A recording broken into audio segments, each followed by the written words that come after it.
Les résultats 2023 d'Air Liquide sont sortis et ils sont globalement plutôt bons, donc on va essayer de les décortiquer ensemble et voir si ça constitue toujours une opportunité d'investissement à ce prix-là. J'ai décidé de vous faire une vidéo un petit peu plus indigeste que d'habitude. On va essayer de faire une comparaison avec Linde, qui est donc l'autre, qui est, je crois, le premier producteur donc, de gaz pour l'industrie. Donc déjà, on va commencer sur un point de vue un petit peu global de cette industrie. On sait qu'aujourd'hui, avec les prix du gaz, on a eu une augmentation du gaz qui a été partielle pendant un moment.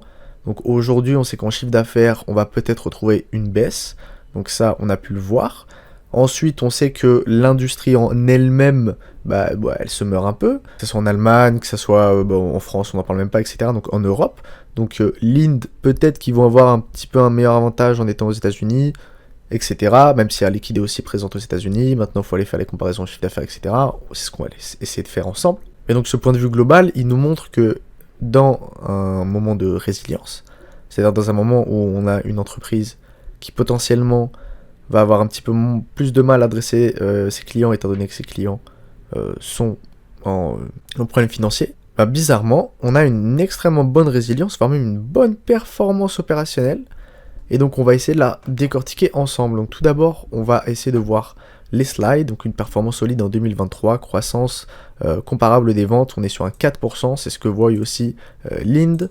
On a une marge opérationnelle du groupe qui augmente de 80 points de base, un résultat net de 13%, un cash flow après besoin fonds de roulement de 13%, donc c'est vraiment pas mal, et un ROCE, donc c'est beaucoup mieux que le ROE. Le ROCE, on est à peu près sur 10,6%, donc c'est assez bon, calculé sur la base du résultat net courant, et qui lui est calculé hors transactions exceptionnelles et significatif sur le résultat opérationnel courant. Donc nous, de toute façon, on va aller le voir sur les chiffres à ce niveau-là, qui sont beaucoup moins manipulés que les présentations. Donc on va aller voir un chiffre d'affaires qui baisse tendanciellement donc de 7,7%, donc tout à fait normal. On a un profit brut qui augmente, on a des dépenses d'exploitation qui stagne à peu près, donc un bénéfice d'exploitation assez bon. On a un revenu hors exploitation qui donc a quand même pas mal augmenté, alors c'est peut-être des charges exceptionnelles, on voit que c'est le cas. En termes de dette, on n'a pas forcément d'augmentation, mais donc on voit qu'effectivement, voilà, on a une charge qui a été enregistrée donc, sur l'année 2022 et sur l'année 2023, donc le revenu après imposition est quand même assez important. Et ensuite, on va avoir, voilà, résultat net activité avant activité abandonnée, donc je ne sais pas à quoi ça correspond exactement, il faudrait aller beaucoup plus loin à ce niveau-là et donc comprendre qu'est-ce que veut dire cette information-là, parce qu'on le voit ici, bénéfice net par action 11%, et à ce niveau-là, on avait un résultat opérationnel courant à ce niveau-là, et donc on voit résultat net par rapport au groupe, donc la marge opérationnelle gaz et services a augmenté, variation hors effet d'énergie, c'est-à-dire qu'on a augmenté peut-être nos synergies, ou potentiellement on a réduit un certain effectif. Il faut aller regarder un peu plus loin. Et donc on voit quand même que variation hors prix de l'énergie, on a augmenté de 80 points de base, mais en termes groupe, c'est-à-dire en termes augmentation du prix de l'énergie basique, on a augmenté de 220 points de base. Donc c'est quand même pas mal. Maintenant, nous, ce qu'on voudrait savoir aussi sur Air Liquide, c'est est-ce que ça va être un petit peu comme du pétrole, où on a un prix d'extraction du gaz, etc. Et donc un break-even gas price, je sais pas si ça existe. Hein. Potentiellement, faudrait peut-être aller se renseigner, je m'y connais pas énormément. Et donc on va aller voir ça, donc là on a l'augmentation des prix et de l'efficacité, donc ça on le savait.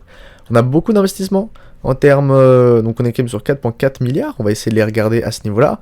On est quand même sur un revenu net qui s'établissait à 4, on a un cash les activités d'exploitation qui passe à 6. Donc c'est quand même pas mal, hein. Même si on le voit, voilà, revenu net, sur l'année 2023, on est sur 3 milliards. Voilà, donc revenu avant impôt, etc. 3 milliards, et donc ensuite on a quand même un peu plus de 3 milliards peut-être de dépréciation, ou sinon c'est un BFR, non. On a un revenu net de 3 milliards, on a des dépréciations et amortissements de 2,5 milliards, donc c'est quand même pas mal. Et des éléments hors trésorerie qui nous augmentent de 700 millions, donc ça je ne sais pas à quoi ça correspond. Peut-être, je sais pas, faut aller regarder. Ensuite, on a donc des investissements qui sont à 3,24 milliards. Donc ça, c'est ce que nous, on a ici. Et ici, donc on est sur 4,4 milliards. Donc je ne sais pas comment est-ce qu'ils comptabilisent à peu près leur investissement à ce niveau-là. On voit qu'on est sur, voilà, projet en attente, 2 milliards de CAPEX. Donc potentiellement, c'est ce qui compte allouer en plus. En tout cas, aujourd'hui, donc dans ces informations-là, on ne les a pas. Mais donc on a des dépenses d'investissement plus importantes que les dépréciations depuis quand même un certain moment. Donc on se développe de plus en plus et on a un capex de growth. On a un capex de growth qui augmente réellement. Maintenant, on va essayer de comprendre Lind, lui, quel est son objectif et quels sont ses profits. Donc on a une augmentation des operating profits d'à peu près de 15%, donc au même niveau. On a une augmentation de la marge qui augmente de 390% de points de base avec l'augmentation du prix du gaz comparé à Air Liquide, donc c'est beaucoup mieux. En termes d'EPS, bah, ça augmente aussi. Donc on a un return au shareholder, donc ça on s'y attendait.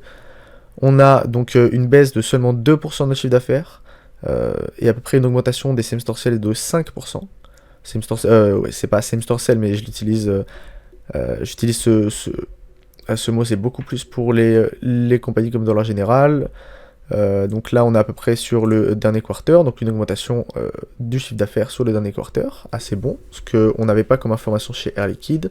La marge qui augmente de 210 points de base, c'est-à-dire qu'on a quand même continué à augmenter notre marge opérationnelle, ce qui est quand même extrêmement bon, et donc on voit à peu près la guidance 2024, on serait sur 6 à 9% de growth pour le premier quarter, et pour l'année 2024, de 8 à 10% de growth, sans prendre en compte les effets de change, donc c'est-à-dire en organique seulement.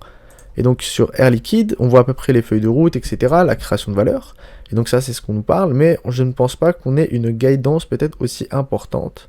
Et donc on voit donc, la croissance comparable des ventes, etc., la croissance du quatrième trimestre à 4,6%, donc c'est-à-dire à peu près quand même au même niveau que le quatrième quarter à ce niveau-là.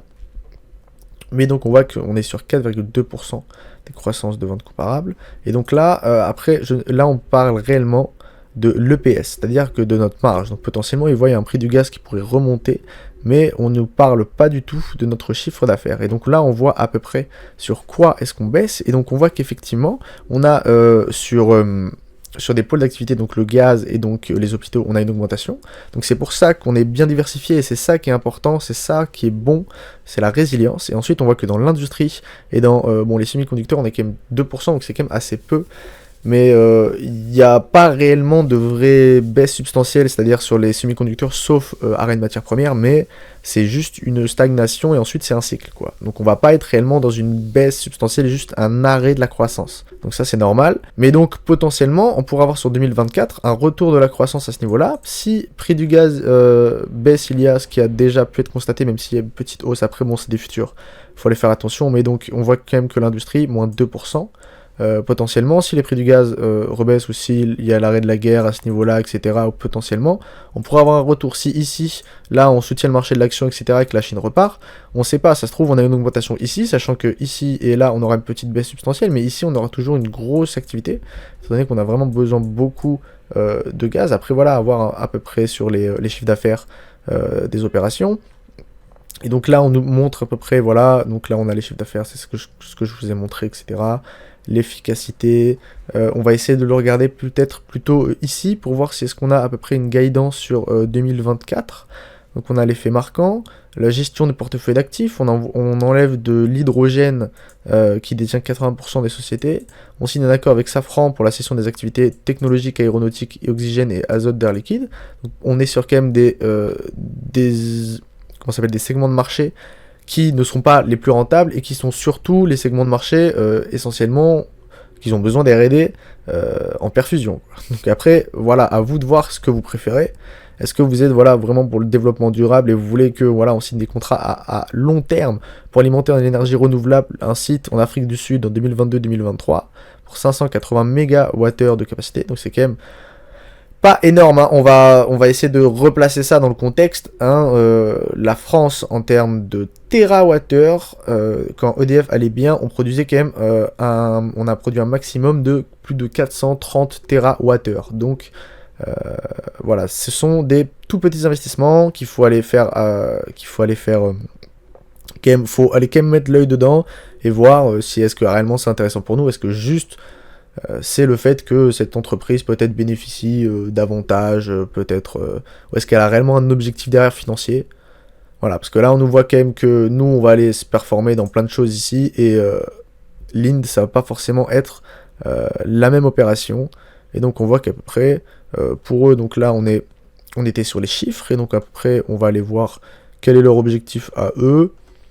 Franchement, ça m'a l'air... non, eux, franchement, ils ont l'air d'avoir une bonne croissance et je ne sais pas si ils incorporent autant de d'intérêt à ce que fait Air Liquide. On va quand même aller voir le capital expenditure. Donc qu'est-ce qu'elle fait avec son argent? Donc on est quand même sur seulement un... Ah non, on est sur le quarter là. Donc sur l'année, on est sur 3,7 milliards en capital expenditure, c'est un petit peu moins. Et en net income, on est quand même au même niveau. Voilà, sans prendre en compte dépréciation et amortissement. Donc c'est quand même beaucoup plus. Et on a moins de capital expenditure. Donc potentiellement, on va aller être moins éparpillé sur beaucoup plus de ressources et donc beaucoup plus concentré sur autre chose. On va aussi avoir, donc là on a le capital expenditure, on a des acquisitions, donc après aller voir effectivement ce qu'ils font. On a du rachat d'actions, donc ça c'est beaucoup mieux, parce qu'Air Liquide, je vous le rappelle, je crois que c'est tous les 2 ans, ils font une distribution d'actions gratuite, donc ça c'est pour fidéliser un certain actionnariat qui pense déjà que les dividendes sont retirés de l'action, enfin, etc. Voilà, donc des personnes qui investissent en ETF et qui se disent juste, bon, je vais être au porteur chez Air Liquide, voilà, Air Liquide c'est bon père de famille, Air Liquide tout va bien, et ne prennent pas en compte ces entreprises-là qui rachètent. Voilà, en 2022, on a racheté pour 5 milliards, en 2024, on a racheté pour 4 milliards, ça veut dire quoi? On va émettre de la dette. D'accord. Qu'est-ce qu'on en fait de cette dette? Pourtant, on gagne quand même énormément d'argent, 9 milliards en cash operation. Ensuite, on va utiliser 4,5 pour aller capital expenditure, alors qu'on a une dépréciation d'amortissement quand même au même niveau, pourtant qui baisse, c'est-à-dire que peut-être qu'on est plus efficient, peut-être qu'on s'est séparé de certains actifs. Voilà, essayez d'aller creuser beaucoup plus, mais Linde, en tout cas, juste dans ce terme-là, a l'air quand même un petit peu plus intéressante que Air Liquide. En tout cas, aujourd'hui, en termes de purement de croissance et purement d'activité. Maintenant, on va aller essayer de la regarder quand même à ce niveau-là. Donc, Linde, voilà, Linde, on va voir à peu près. Donc, elle, on est quand même sur un PER de 35. Donc, c'est quand même à peu près vraiment au même niveau que Air Liquide. Je vais voir si je peux quand même aller là. Hop, AI, même échelle. Et donc, là, voilà, on voit à peu près qu'on suit la même pente. Et donc, je peux quand même pas rajouter son PER, mais donc on voit qu'en moyenne, on a quand même une action qui a beaucoup moins performé que Air Liquide, en tout cas depuis le début de l'année, et donc Linde baisse son PRU. Vous le voyez à ce niveau-là, continue d'avoir des augmentations substantielles de son chiffre d'affaires extrêmement bonnes, ce qui fait qu'elle continue d'avoir une belle pente haussière. Et donc on voit quand même que sur un long moment, Linde surperforme Air Liquide. Donc là on le voit qu'on est sur à peu près une échelle de 80 points de pourcentage sur une échelle de 5 à à peu près 10 ans. Donc c'est quand même beaucoup, hein, vous le voyez, hein, sur moins d'années, on voit que effectivement, ça commence à se rapprocher, mais on voit que là, on est vraiment sur, voilà, 2 années, on a à peu près la même performance, et même, hein, on a vraiment pratiquement tout le temps une surperformance de la part de Linde.